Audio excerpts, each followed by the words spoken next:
অপরিসীম। সাম্প্রদায়িক সম্প্রীতি মানুষের মধ্যে ধৈর্য, সহনশীলতা, সহমর্মিতা ও শ্রদ্ধাবোধের বিকাশ ঘটায়। সবার আন্তরিক প্রতিষ্ঠায় দেশ ও জাতি উন্নতির শিখরে আরোহণ করে।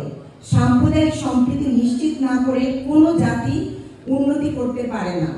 সাম্প্রদায়িক সম্প্রীতির অনুপস্থিতিতে দেশের শান্তি শৃঙ্খলা বিনষ্ট হয়, স্বাধীনতা ও সার্বভৌমত্ব হুমকির সম্মুখীন হয়, সাম্প্রদায়িক বিদ্বেষ সংঘাতে সূত্রপাত ঘটায়, এমনকি গৃহযুদ্ধেরও রূপ নেয়। বাংলাদেশ একটি সাম্প্রদায়িক সম্প্রীতির দেশ।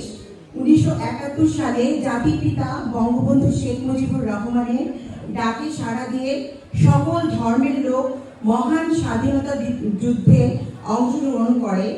লালমোহন ও তজিমুদ্দিন উপজেলার মাটি ও মানুষের নেতা জননেতা আলহাজ নূর নবী চৌধুরী শাহন এমপি মহোদয় যখন ধর্মের লোকেদের সমান গুরুত্ব দিয়ে থাকেন, সব ধর্মের লোকেদের সমান গুরুত্ব দিয়ে থাকেন, আমাদের এমপি মহোদয় সাম্প্রদায়িক সম্প্রীতিতে বিশ্বাসী।